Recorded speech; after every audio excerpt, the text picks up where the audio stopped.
Wow, নমরুদ পাহাড়ের চূড়ায় চলে এসেছি। আর দেখুন এখানে ভাস্কর্যগুলো, কি সব মূর্তি বানিয়ে রাখা হয়েছে।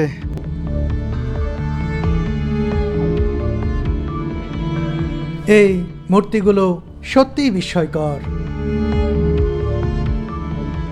ইসলাম ধর্মাবলম্বীদের অনেকেই মনে করে থাকেন, বিশ্বাস করে থাকেন এখানকার মূর্তিগুলোই হজরত ইব্রাহিম আলাইহিসসালাম ভেঙেছিলেন, আর সে কারণেই নমরুদ ক্ষিপ্ত হয়ে তাকে অগ্নিকুণ্ডে নিক্ষেপ করেছিলেন।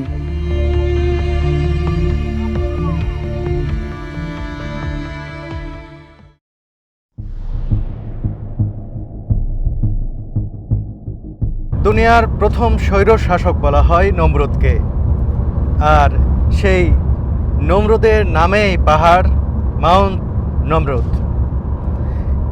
এটি এই তুরস্কের আদিয়ামান এলাকায় অবস্থিত। আজকে যে আমরা উরফা থেকে আদিয়ামানের উদ্দেশ্যে যাত্রা শুরু করেছি, সেই মাউন্ট নমরুদ দেখব। মাউন্ট নমরুদের মাথায় রয়েছে, শীর্ষের দিকে রয়েছে বিশাল বিশাল অজস্র বিস্ময়কর সব ভাস্কর্য বা মূর্তি। আরও একটি কথা বলে রাখি, এটি নিয়ে কিন্তু বিভিন্ন ধরনের মত রয়েছে। কেউ বলেন না, এটি নমরুদের কিছু নেই, বা এই মূর্তিগুলোই যে সেই মূর্তিগুলো যেগুলো হজরত ইব্রাহিম আলাইহিসসালাম ভেঙেছিলেন, এগুলো সেগুলো নয়, এগুলো তারও অনেক পরের। এই যে বিতর্ক রয়েছে, আসলে কি বিষয়টি, সব কিছুই কিন্তু আমি খোলাসা করার চেষ্টা করব। আসলে কি এগুলো সেই সময়ের মূর্তি, যে সময় ইব্রাহিম আলাইহিসসালাম এখানে বসবাস করতেন সেই সময়ের, নাকি আরও পরের?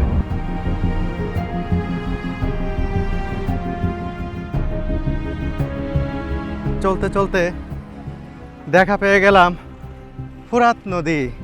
এই ফোরাত নদীর কথা কত শুনেছি, দাজলা ফোরাত। সেই ফোরাত নদী দেখে গাড়ি না থামিয়ে পারলাম না, আপনাদেরকে এক ঝলক দেখাচ্ছি। এই দেখুন ফোরাত নদী। এই নদীর কথা কত শুনেছি, ইতিহাসের পাতায় পড়েছি। সেই নদী আজ স্বচক্ষে দেখছি আমি।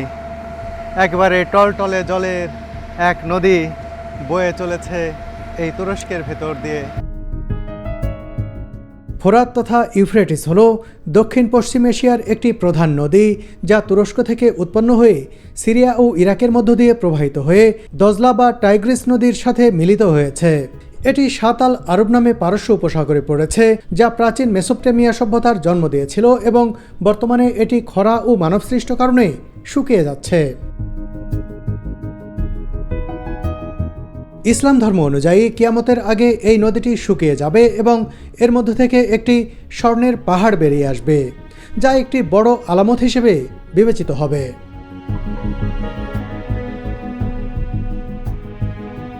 বন্ধুরা, চলতে চলতে আমরা আদিয়ামান শহরে চলে এসেছি। আর বেশিক্ষণ লাগবে না আমাদের সেই নেমরুদ পাহাড়ে পৌঁছাতে। বলে রাখি, ইংরেজিতে এটা নেমরুদ উচ্চারণ করা হয়, লেখা হয়, আর আমরা কিন্তু নমরুদ বলি। আমি দুই ধরনের উচ্চারণও হয়তো করব এই ভিডিওতে।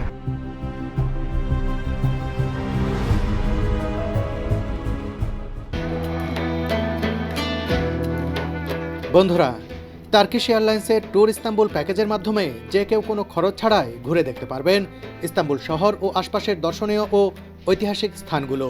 বিশ্বের যে কোনো গন্তব্যে ভ্রমণের সময় ইস্তাম্বুল এয়ারপোর্টে যদি কোনো যাত্রীর 6 ঘন্টার বেশি কিংবা 20 ঘন্টার কম ট্রানজিট থাকে, তাহলে সেই যাত্রীকে এয়ারপোর্ট থেকে পিক আপ করে ইস্তাম্বুলের পছন্দের জায়গা ঘুরিয়ে আবার পরবর্তী ফ্লাইটের আগেই এয়ারপোর্টে পৌঁছে দেবে Turkish airlines. Transport, guide, entry fee, খাবার সহ সব কিছুই বহন করবে এয়ারলাইন্স।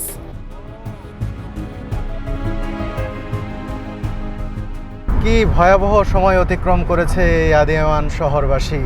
চিন্তা করুন, 2023 সালের ফেব্রুয়ারি মাসের শুরুর দিকে এখানে ভয়ঙ্কর ভূমিকম্প হয়।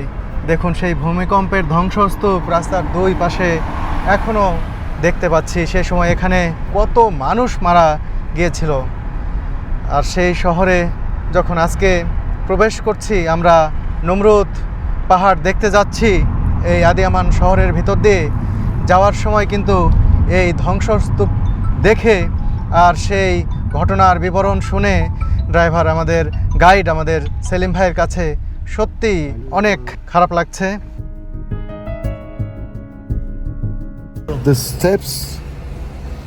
steps is break down. The building looks like nothing, but the steps are fall down.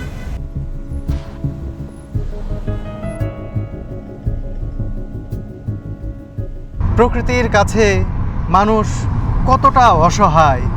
প্রকৃতি চাইলে মানুষকে নিমিষেই শেষ করে দিতে পারে। স্রষ্টার যেমন একটা অলৌকিক বিচার হয়েছিল নমরুদের প্রতি। নমরুদ মারা গিয়েছিল মশার কামড়ে, মশা ঢুকেছিল, তার নাক দিয়ে ঢুকে মস্তিষ্কে গিয়েছিল। এই যন্ত্রণায় কিন্তু নমরুদ মারা গিয়েছিল। অনেক মশা যখন আসছিল নমরুদের দিকে, তখন নমরুদ বলছিল যে এই মশা দিয়ে আমাদের আর কি হবে। কিন্তু এই মশাই যে মৃত্যু ডেকে আনবে নমরুদের, এটা তারা ঘুণাক্ষরেও টের পায়নি। শুধু নমরুদ নয়, নমরুদের বহু সেনা মারা গিয়েছিল মশার কারণেই।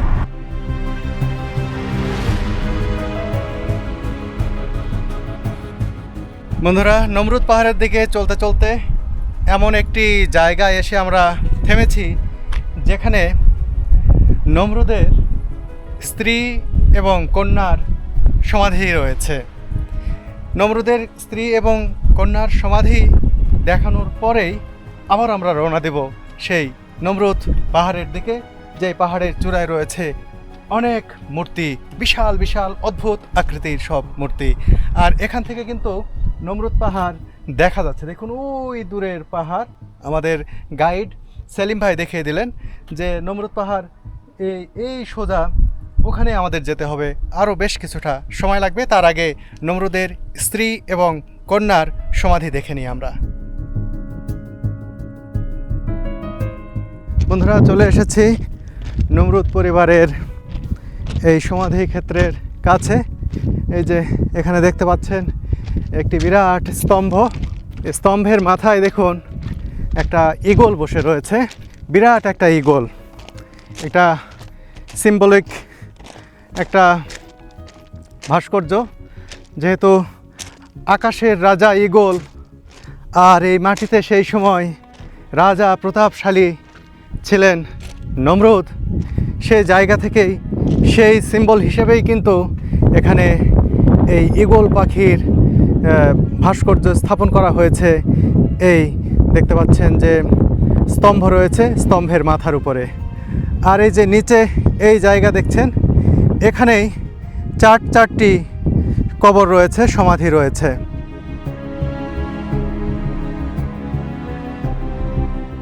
এখানে নির্দিষ্ট করে দেখিয়ে দেওয়া হচ্ছে না যে ঠিক কোথায় কোথায় কবর রয়েছে, তবে এই যে জায়গাটি দেখছেন, এই জায়গার মধ্যেই 4টি সমাধি রয়েছে বলে বলা হচ্ছে, প্রত্নতাত্ত্বিকরা বলছেন, কিন্তু তারা ইন্ডিকেট করে দেননি যে কোনটা কার কবর। এই 4 জনের মধ্যে হচ্ছে নমরুদের স্ত্রী, নমরুদের কন্যা, নমরুদের ভাতিজা সহ মোট 4 জনের এখানে সমাধি রয়েছে। শুধু যে এখানকার এই একটি স্তম্ভ তাই নয়, এর পাশে আরও 2টি স্তম্ভ রয়েছে। এদিক দিয়ে একটু হেঁটে গেলে একটি স্তম্ভ দেখা যাবে, সেটি আপনাদেরকে দেখায়। সেখানে সমাধি নেই, কিন্তু এই সমাধিকে কেন্দ্র করে নমরুদ তার প্রভাব প্রতিপত্তি এবং ফ্যামিলির পরিচিতি, যাতে পরবর্তী দুনিয়ার মানুষ তার সম্পর্কে জানতে পারে, তার প্রভাব সম্পর্কে জানতে পারে, সে কারণেই কিন্তু সমাধিক্ষেত্রের সাথে এসব তিনি নির্মাণ করেছিলেন। বাজ পাখির ভাস্কর্য বসিয়ে দিয়েছেন স্তম্ভের মাথায়। এর পাশাপাশি এখন যেখানে যাচ্ছি সেখানে একটি স্তম্ভ রয়েছে, সেই স্তম্ভের মাথায় সিংহের ভাস্কর্য স্থাপন করা হয়েছে, সেটাই আমি শুনেছি, এখনও নিজ চোখে দেখিনি, তবে সেদিকে হেঁটে যাচ্ছি। সেই স্তম্ভ দেখতে যাওয়ার সময় যে দৃশ্য এখান থেকে দেখা যাচ্ছে, এটা অসাধারণ। দেখুন কি দুর্দান্ত, কি নান্দনিক সৌন্দর্য এখানকার। আর সেই নমরুদ পাহাড় কিন্তু এই সোজা ওই সুউচ্চ, সবচেয়ে উঁচু যে পাহাড়ের মাথা, সেখানে আমরা যাব। সেখানে অনেক মূর্তি রয়েছে, আমি আগেও বলেছি। আর হাঁটতে হাঁটতে কিন্তু চলে এসেছি যেখানে সিংহ বসিয়ে রেখেছিলেন। একটি নয়, দুটি সিংহ, দুটি স্তম্ভ এখানে রয়েছে। দুটি স্তম্ভের মাথায় দুটি সিংহ বসে রয়েছে। সিংহের মাথা নেই, কিন্তু এপার থেকে শরীরের অংশটি আমি দেখতে পাচ্ছি, মাথার অংশটি কালের বিবর্তে হারিয়ে গেছে, ভেঙে চুরে গেছে। এই যে দেখুন, এখানে বসে থাকা একটি সিংহের ভাস্কর্য দেখতে পাচ্ছেন আপনারা। এখানেও কিন্তু ভাস্কর্য স্থাপনের দিক দিয়ে তার সূক্ষ্ম চিন্তা ছিল, সুদূর প্রসারী চিন্তা ছিল, এর অর্থ রয়েছে। ওখানে যে মেন যে টম্ব সমাধিক্ষেত্র, সেখানে যে ঈগলের ভাস্কর্য দিয়েছেন, সেটা আগেই বলেছি যে এটা আকাশের রাজা ঈগল। আর মাটিতে যে জঙ্গলে সেই সময় সিংহ বসবাস করতো, এই অঞ্চলে হয়তো জঙ্গল ছিল, এখন সেই জঙ্গল নেই, কিন্তু যেহেতু জঙ্গলের রাজা সিংহ, সে কারণেই এখানে সিংহের যে ভাস্কর্য সেটি স্থাপন করেছিলেন নমরুদ।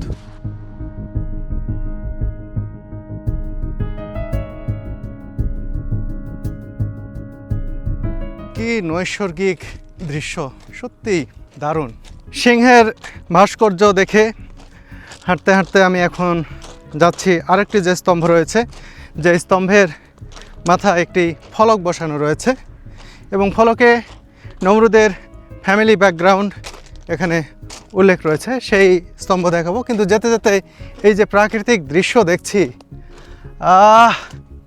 চোখ জুড়িয়ে যায় এমন দৃশ্য দেখতে চলে এসেছি। দেখুন, এই যে স্তম্ভ দেখছেন, স্তম্ভের মাথায় একটি ফলক বোর্ড, সেখানে নমরুদের পরিবারের যে ইতিহাস রয়েছে, যেটাকে তিনি গর্ব সহকারে মানুষের জন্য এখানে লিখে গেছেন, যে মানুষ, দুনিয়ার পরবর্তী দুনিয়ার মানুষ যেন এসে সেগুলো পড়ে জানতে পারেন। আর এখানে দেখুন, সিংহের মাথা দেখতে পাচ্ছি। সম্ভবত ওই যে সিংহের আগের যে স্তম্ভের সিংহের মাথাটি নেই, আমার মনে হয় ভেঙে পড়ে যাওয়ার পরে সেটা এখানে এনে রাখা হয়েছে। এটি হয়ে থাকতে পারে, কারণ দেখুন এটি কিন্তু সিংহের মাথা। এখানে আগে থেকেই এভাবেই ছিল কিনা আমার জানা নেই, কিন্তু এটি যে সিংহের মাথা এটি স্পষ্ট, খুব ভালোভাবে বোঝা যায়। এই যে মুখ দেখুন, ছায়ার কারণে ততটা বোঝা যাচ্ছে কিনা জানি না, দেখুন সিংহের মুখ। আর এর পাশেই কিন্তু সেই বোর্ডের গায়ে খোদাই করা রয়েছে মানুষের চিত্র, জানি না এই চিত্রটা কি। আর আরেক পাশে লেখা রয়েছে।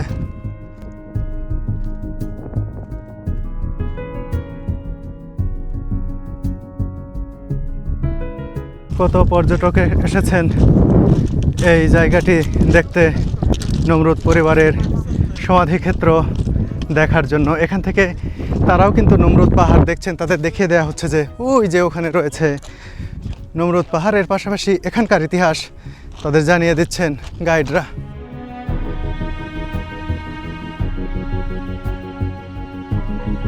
নমরুদের পরিবারের সমাধিক্ষেত্র দেখে আবারও আমরা চলতে শুরু করলাম নমরুদ পাহাড়ের দিকে।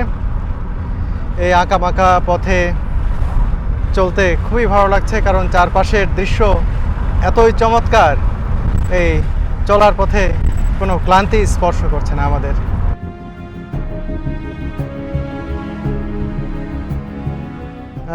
ঠান্ডা বৃষ্টির ফোঁটা, অনেক শীতল। আর শীতল হবে বা না কেন, একেবারে মাউন্ট নেমরুদের পাদদেশ থেকেও অনেক উপরে, মাঝামাঝি পর্যায়ে। আরও আমাদের বেশ কিছু হাঁটতে হবে, মাঝামাঝিও নয়, মাঝামাঝিরও অনেক উপরে আর কি। আমাদের এখান থেকে আধা ঘন্টার মতো হাঁটতে হবে, হেঁটে একেবারে ওই চূড়ায় যেতে হবে। এখানে দুইটা সাইড রয়েছে, একটা পূর্ব সাইড, একটা পশ্চিম সাইড। দুই সাইডেই সেই মূর্তি বা ভাস্কর্যগুলো রয়েছে, সেগুলো দেখব, সেগুলোর ইতিহাস জানাবো। সেই সময়ে পৌঁছে গেছি, অপেক্ষার প্রহর একেবারেই শেষ হতে চলেছে। আর কিছুক্ষণের মধ্যেই আমরা পৌঁছে যাব নমরুদ পাহাড়ের একেবারে চূড়ায়, দেখব সেই মূর্তিগুলো। আর দেখুন, এ পর্যন্তই কিন্তু গাড়ি আসে, এরপর আর কোনো গাড়ি উপরে ওঠে না, হেঁটেই উঠতে হবে আমাদের।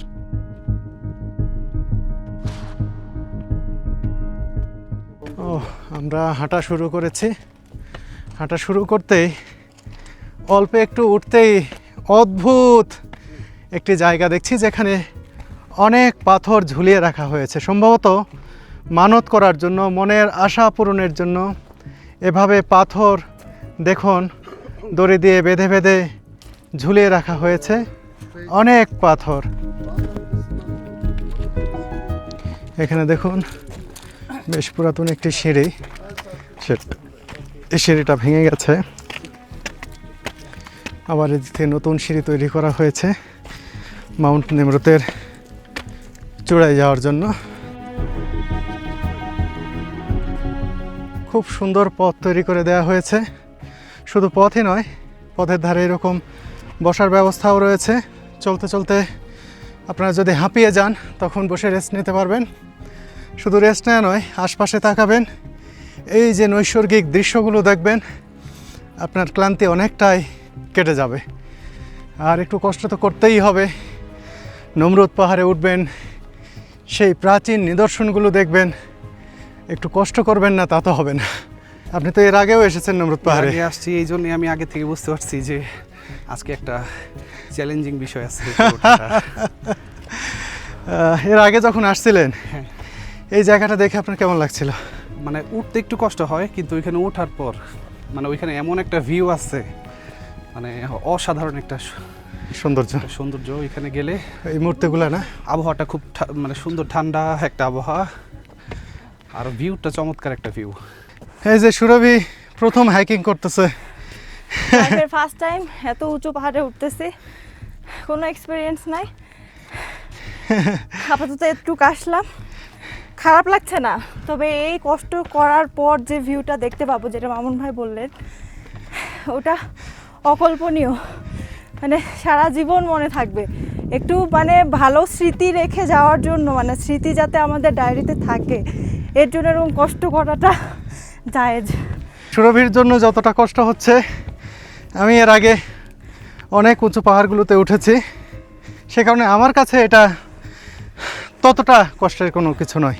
রংধনু, ও রংধনু কি আসবে? এই যে বৃষ্টির টিপ টিপ বৃষ্টি পড়ছে, বৃষ্টির মধ্যেই কিন্তু আমরা হাঁটছি। এই রোদে বৃষ্টি দেখা যাচ্ছে না, কিন্তু এখান থেকে রংধনু আমরা দেখতে পাচ্ছি। জানি না স্ক্রিনে কতটা পরিষ্কার আসছে রংধনুটা।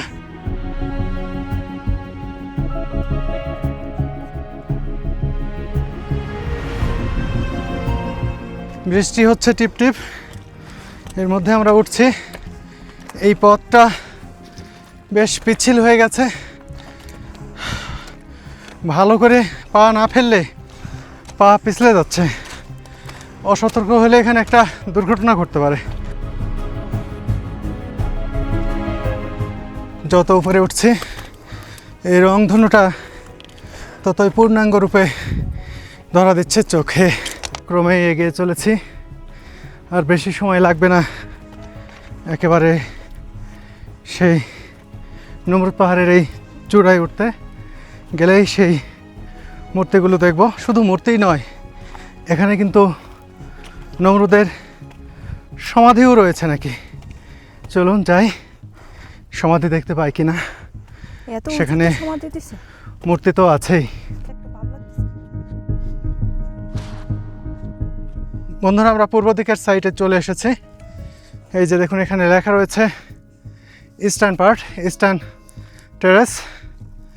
এটা দেখার পরে কিন্তু আমরা ওয়েস্টার্ন পার্টটা দেখব। আর বেশি হাঁটার নেই, একেবারে চলে এসেছি আমাদের গন্তব্যে অবশেষে।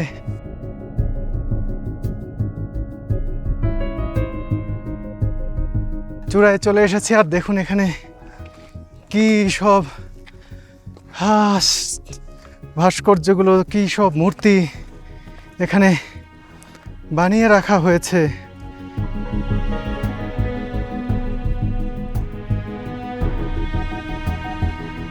এগুলো দেখে হতবাক হওয়া ছাড়া আর কোনো উপায় থাকে না। কত শত বছরের পুরনো ইতিহাস লুকায়িত রয়েছে এইসব ভাস্কর্যের গায়ে, এসব মূর্তির গায়ে। এটা কল্পনারও অতীত। দেখুন, এই পাহাড়ের চূড়ার উপরের দিকে স্থাপিত সারিবদ্ধ মূর্তিগুলোর কোনোটিরই মাথা নেই। এই মূর্তিগুলোর সবগুলো মাথা পড়ে রয়েছে নিচে।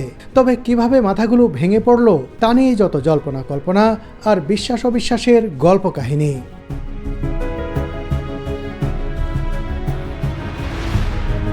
ইসলাম ধর্মাবলম্বীদের অনেকেই মনে করে থাকেন, বিশ্বাস করে থাকেন, হজরত ইব্রাহিম আলাইহিস সালাম যে মূর্তিগুলো ভেঙেছিলেন সেই মূর্তিগুলো এখানকার মূর্তিগুলোই হজরত ইব্রাহিম আলাইহিস সালাম ভেঙেছিলেন। আর সে কারণেই নমরুদ ক্ষিপ্ত হয়ে তাকে অগ্নিকুণ্ডে নিক্ষেপ করেছিলেন। কিন্তু আদতেই কি এগুলোই সেই মূর্তি যেগুলো হজরত ইব্রাহিম আলাইহিস সালাম ভেঙেছিলেন সেই সময়? এই জায়গাটি ঘুরে ঘুরে দেখব, এই ভাস্কর্যগুলো, এই মূর্তিগুলোর পরিচিতি আপনাদের সামনে তুলে ধরব আর সেই বিষয়টিরও ফয়সালা করার চেষ্টা করব। এটি মুসলিম ধর্মাবলম্বীদের, ইসলাম ধর্মাবলম্বীদের বিশ্বাস হলেও অনেকেই কিন্তু এই বিশ্বাসের সাথে একমত হননি। তারা বলছেন ভিন্ন কথা। নমরুদ নিয়েও কিন্তু মতভেদ রয়েছে, ভিন্ন মত রয়েছে। অনেক ইতিহাসবিদ মনে করেন, তারা বলে গেছেন, এখনও বলছেন যে দুনিয়াতে নমরুদ ছিল মোট 5 জন। ইব্রাহিম আলাইহিস সালামকে যে নমরুদ অগ্নিকুণ্ডে নিক্ষেপ করেছিল তার পরবর্তীতে আরও 4 জন নমরুদ ছিলেন। কিন্তু এখানে যে নমরুদ পাহাড়, এই যে নমরুদ পাহাড়ের স্থাপত্য, যার নামেই নমরুদ পাহাড়, সেই নমরুদ কিন্তু আলাদা নমরুদ বলা হচ্ছে যিনি কোমাজিন সাম্রাজ্যের সম্রাট ছিলেন, খুবই প্রভাবশালী সম্রাট ছিলেন সেই সময়কার। তিনি এসব ভাস্কর্য তৈরি করেছিলেন। তার ইচ্ছা ছিল এখানেই যাতে তাকে সমাহিত করা হয়, তাকে শেষমেশ এখানেই সমাহিত করা হয়েছে বলে ইতিহাসবিদরা বলে থাকেন। সেই নমরুদের নামেই কিন্তু এই নমরুদ পাহাড়, সেটি বলা হচ্ছে। আবার অনেক মুসলিম মনে করে থাকেন, না, সেই নমরুদ নয়, আসলে হজরত ইব্রাহিম আলাইহিস সালামকে যে নমরুদ অগ্নিকুণ্ডে নিক্ষেপ করেছিল সেই নমরুদের নামে এই পাহাড় হয়েছে এবং সেই নমরুদই এগুলো তৈরি করেছিল। এরকম ভিন্ন মত রয়েছে। আর এখানে যে ভাস্কর্যগুলো দেখছেন এগুলো কিন্তু সেই সময় থেকে এখন পর্যন্ত রয়েছে। মানুষ এখানে আসছেন এবং বিস্ময়ের সাথে এগুলো দেখছেন। এখানে যে এই ভাস্কর্যগুলো রয়েছে শুধু তাই নয়, এখানকার সৌন্দর্য দেখার জন্য এখানে ভিউ পয়েন্ট করা হয়েছে। দেখুন কি নান্দনিক সৌন্দর্য! ওয়াও! এই নমরুদ পাহাড়ের চূড়া থেকে এই চারপাশ দেখতে কি যে দারুণ লাগছে, অসাধারণ, সত্যিই দারুণ, নয়ন জোড়ানো সৌন্দর্য। আর এখানে দেখুন এই মাউন্ট নমরুদের সেই বিখ্যাত প্রাচীন ভাস্কর্যগুলো। বন্ধুরা, ইস্টার্ন সাইড দেখে আমরা এখন ওয়েস্টার্ন সাইডে যাচ্ছি। সেখানেও বেশ কিছু ভাস্কর্য রয়েছে, সেই সময়ের কিছু পুরাকীর্তি রয়েছে, সেগুলো দেখব, আপনাদেরকে দেখাবো। বেলা ধীরে ধীরে পড়ে যাচ্ছে, সূর্য হেলে পড়ছে, সেই সময় আমরা এগিয়ে যাচ্ছি ওয়েস্টার্ন পার্টের দিকে। সত্যি এই নমরুদ পাহাড় এক বিস্ময়েরই নাম।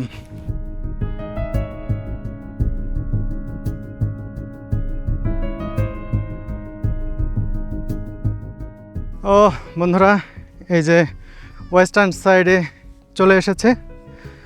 এই সাইডটি দেখুন, অনেক সুন্দর। এখানে অনেক ভাস্কর্য দেখতে পাচ্ছি সেই প্রাচীন আমলের। এখানে ভিন্ন ভিন্ন কিছু দেখছি। এই যে এখানে দেখুন সিংহের মুখ দেখতে পাচ্ছি। এই যে এর পাশাপাশি দেখুন এই জায়গাতে অনেকগুলো ভাস্কর্য রাখা হয়েছে, সেগুলো এখন ধীরে ধীরে আপনাদেরকে দেখাবো। এই পাহাড়ের দুই পাশে এই ভাস্কর্যগুলো, এই মূর্তিগুলো সাজিয়ে রাখা হয়েছিল বহু বছর আগে, সেগুলোই আপনাদেরকে এপাশেরগুলোও দেখাচ্ছি। দেখুন এখানেও কিন্তু এই যে ঈগলের ভাস্কর্য, ঈগলের মুখ প্রথমেই দেখতে পাচ্ছি। বন্ধুরা, এই যে সুন্দর মুখাবয়বের যে ভাস্কর্য, যে মূর্তি দেখছেন, আমার কাছে মনে হয়েছে এটি সবচেয়ে গুরুত্বপূর্ণ ভাস্কর্য এখানকার। অন্যদের মতেও এটি গুরুত্বপূর্ণ ভাস্কর্য হয় স্বাভাবিক, কারণ এটি এমন একজনের ভাস্কর্য যিনি এই পাহাড়, যার নামে যিনি এসব ভাস্কর্য তৈরি করেছেন, সম্রাট প্রথম অ্যান্টিওকাস থিওস, তার কিন্তু ভাস্কর্য।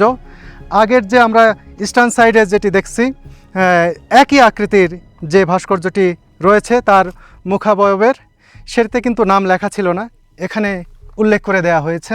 দেখুন, অ্যান্টিওকাস থিওসের নাম লেখা রয়েছে এবং সেই সময়ের সম্রাটকে এখানে কিন্তু নমরুদ বলা হতো, সে কারণে তিনিও কিন্তু নমরুদ ছিলেন। প্রাচীনকালে মিশরের সম্রাটদেরকে যেমন ফেরাউন বলা হতো, সেই সময়ে এখানকার সম্রাটদেরকে নমরুদ বলা হতো। আমি আগেই বলেছি মোট 5 জন নমরুদ ছিল, তার মধ্যে অ্যান্টিওকাস থিওস একজন নমরুদ।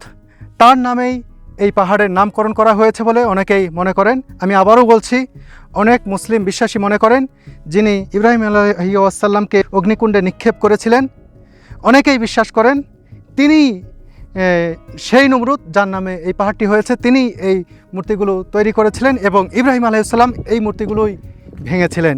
এটা বিশ্বাসের কথা বলছি, বারবার বলছি, এই কারণে মানুষ যেটা বিশ্বাস করেন সেটা বলছি। এর বিপরীতে যে তথ্য আমার কাছে রয়েছে সেগুলোই কিন্তু একে একে আপনাদের কাছে তুলে ধরছি। আর দেখুন, একই ধরনের মূর্তি কিন্তু দুই পাশেই রয়েছে। অ্যান্টিওকাস থিওস যখন এগুলো তৈরি করে নিয়েছিলেন, তখন একটির 2টি করে, মানে প্রত্যেকটির, যেমন ঈগল যদি হয়ে থাকে ঈগলের 2টি এরকম মূর্তি বানিয়ে নিয়েছেন, তার মুখের এরকম 2টি মূর্তি বানিয়ে নিয়েছেন। এছাড়া আরও যত যার এখানে মূর্তি রয়েছে সবগুলোই কিন্তু 2 পিস করে বানিয়ে নেওয়া হয়েছে এবং 2 পিস ইস্টার্ন সাইড এবং ওয়েস্টার্ন সাইড 2 পার্টেই কিন্তু সেগুলো সাজিয়ে রাখা হয়েছে। আমার কাছে যেটি মনে হয়েছে যে এই পাশের মূর্তিগুলোই সবচেয়ে সুন্দর, এই পাশের মূর্তিগুলোই সবচেয়ে সুন্দর বলতে বোঝাচ্ছি সবচেয়ে ভালো আছে এখন পর্যন্ত, নষ্ট হয়েছে কম। কিন্তু এই যে এখানে দেখুন, এটার নাকটা ভেঙে গেছে আর সব কিছু কিন্তু ঠিকই রয়েছে।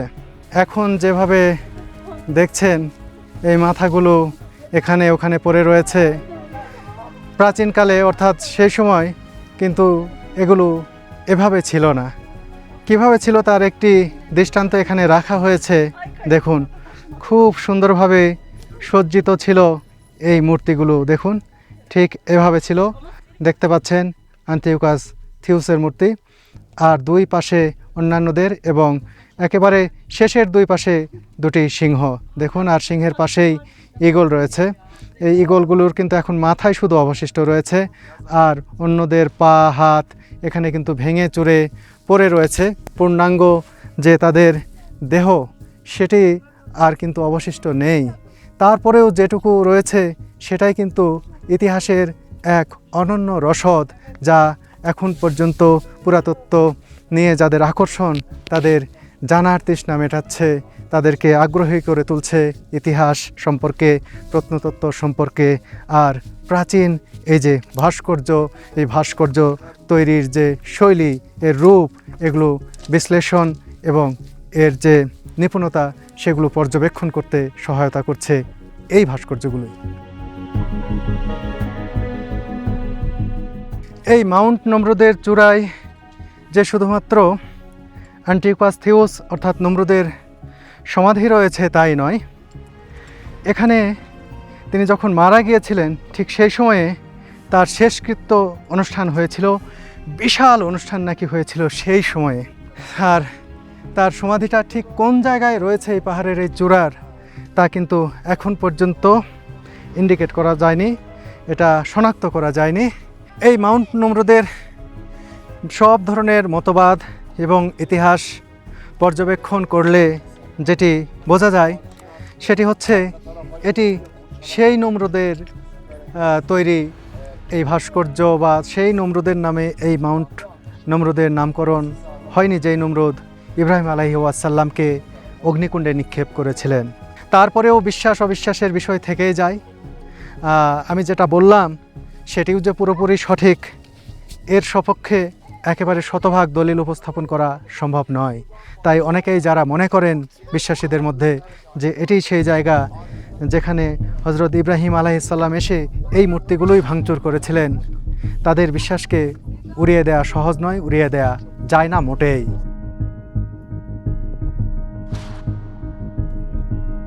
মামুন ভাই, বাংলাদেশিরা এখন পর্যন্ত কেমন আসে এদিকে? আসলে বাংলাদেশ থেকে ট্যুরিস্টরা যারা আসেন ওনারা তো কাপাডোকিয়া, ইস্তাম্বুল এই জায়গাগুলো ঘোরেন, তবে অনেকে হয়তো জানে না যে এখানে যে ইতিহাসের মানে খুব মানে অনেক ইম্পর্টেন্ট হিস্ট্রির যে কিছু পার্ট এখানে আছে। তো আমরা আসলে এই জন্য আরও এই জায়গাগুলো হাইলাইট করতে চাই যে সবাই যাতে জানে। তো এই জায়গাগুলো স্পেশালি যারা হিস্ট্রি পছন্দ করেন আপনারা অবশ্যই আসবেন। জায়গাটা ন্যাচারালি অনেক সুন্দর, আর হচ্ছে হিস্ট্রির জন্য এটা আপনারা পছন্দ করবেন। আপনারা যারা এখানে আসতে চান, এই মাউন্ট নমরুদ দেখতে চান, এই নমরুদ পাহাড়ের এই বিশাল ভাস্কর্যগুলো, এই মুখাবয়বগুলো দেখতে চান, তারা অতি সত্বর চলে আসুন তুরস্কে। আর আসতে চাইলে যোগাযোগ করুন তুর্কিস্টে ট্যুরের সঙ্গে। মামুন ভাই তো আছেন তুর্কিস্টে ট্যুরের স্বত্বাধিকারী, অন্যতম একজন কর্ণধার। মামুন ভাই, বাংলাদেশ থেকে যারা আসতে চায় জি, তাদেরকে সহজে ঘোরানোর ব্যবস্থা থাকবে কিনা আপনার পক্ষ থেকে? আমাদের পক্ষ থেকে ওয়েলকাম। টার্কির ভিতরে মানে যে কোনো সার্ভিস, এয়ারপোর্ট থেকে নামার পর থেকে তুরস্কের প্রায় 20টা শহরে আমরা কাজ করি। Accommodation, transportation, site seeing, everything ফুল ল্যান্ড প্যাকেজ। যে কোনো সিটিতে জাস্ট আমাদেরকে বললেই আমরা অ্যারেঞ্জ করতে পারবো খুবই সহজেই।